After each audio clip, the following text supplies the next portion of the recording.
Hi friends, Jerusalem நகரத்தில் இருக்கிற temple mount அப்படிங்கிற இடம் இஸ்லாமியர்கள் மற்றும் யூதர்களுக்கு ஒரு புனித இடமா இருக்கு. இந்த டெம்பிள் மவுண்ட்னு சொல்லப்படுற இடத்துல தான் யூதர்கள் அவங்களோட 3வது தேவாலயத்தை கட்டணும்னு முடிவு பண்ணியிருக்காங்க. இங்க இருக்கிற ஒரு மிகப்பெரிய பிரச்சனை என்னன்னு பார்த்தீங்கன்னா, அந்த டெம்பிள் மவுண்ட் இருக்கக்கூடிய இடத்துல தான் இஸ்லாமியர்களோட புனித இடமான அல் அக்ஸா மசூதி இருக்கு. கூடவே டோம் ஆஃப் ராக் அப்படிங்கிற புனித இடமும் இருக்கு.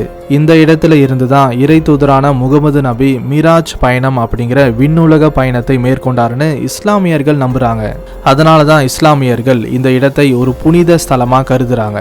அப்படி இந்த 2 மசூதிகள் இருக்கிற இடத்துல தான் யூதர்கள் அவங்களோட 3வது தேவாலயத்தை கட்டணும்னு நினைக்கிறாங்க. சரி, ஏற்கனவே இருந்த யூதர்களோட அந்த 2 தேவாலயங்கள் எப்படி யாரால அழிக்கப்பட்டுச்சு?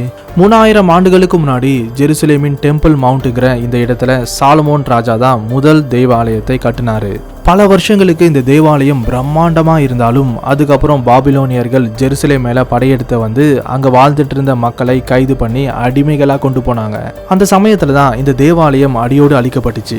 பல வருஷங்களுக்கு பாபிலோனியர்கள் கிட்ட அடிமைகளா இருந்த யூதர்கள் பல கட்ட போராட்டங்களுக்கு அப்புறம் ஜெருசலேம் நகரத்தை மறுபடியும் அவங்களோட கட்டுப்பாட்டுக்குள்ள கொண்டு வந்தாங்க. அதுக்கப்புறம் டெம்பிள் மவுண்ட்ங்கிற இடத்துல யூதர்கள் 2வது தேவாலயத்தை கட்டினாங்க. இதை தான் அந்த செகண்ட் டெம்பிள் ஆஃப் ஜூஸ்னு சொல்லுவாங்க. ஆனா இந்த தேவாலயம் கூட ரொம்ப நாட்களுக்கு இல்லை. இது 400 வருஷங்களுக்கு அப்புறம் ரோம சாம்ராஜ்யத்தால அழிக்கப்பட்டுச்சு. மறுபடியும் யூதர்களை அடிமைகளா கொண்டு போனாங்க.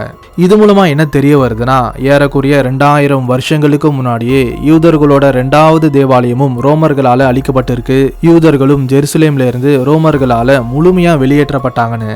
சுமார் 1400 வருஷங்களுக்கு முன்னாடி முகமது நபி அப்படிங்கிற இறை தூதர் மூலமா இஸ்லாம் மதம் அரேபிய நாடுகளில் ரொம்ப வேகமா பரவ ஆரம்பிச்சுது. அந்த காலகட்டத்தில் ஜெருசலேம்ல வாழ்ந்த நிறைய பேர் இஸ்லாம் மதத்துக்கு மாறினாங்க. அதுக்கப்புறம் தான் டெம்பிள் மவுண்ட்ங்கிற இடத்துல டோம் ஆஃப் ராக் மற்றும் அல் அக்ஸா மசூதியும் கட்டப்பட்டுச்சு. இதுல அல் அக்ஸா மசூதி மெக்கா மதினாக்கு அப்புறம் 3வது புனித ஸ்தலமா கருதப்படுது.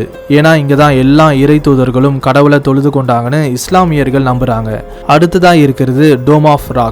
இந்த இடத்துல இருந்துதான் முகமது நபி சொர்க்கத்துக்கு பயணம் பண்ணாரு. அதனால இதுவும் எங்களுக்கு ரொம்ப முக்கியமான இடம்னு சொல்றாங்க. ஒரு பக்கம் யூதர்கள் இது எங்களுக்கு சொந்தமான இடம்னு சொன்னாலும் இன்னொரு பக்கம் முஸ்லிம்கள் இது எங்களோட மசூதிகள் இருக்கக்கூடிய இடம்னு சொல்றாங்க. தொடர்ந்து இந்த மாதிரி நிறைய இன்ட்ரெஸ்டிங்கான வீடியோஸை பார்க்க நம்ம சேனலை சப்ஸ்கிரைப் பண்ணி அந்த நோட்டிஃபிகேஷன் பெல்ல ஆல்ல செட் பண்ணிக்கோங்க.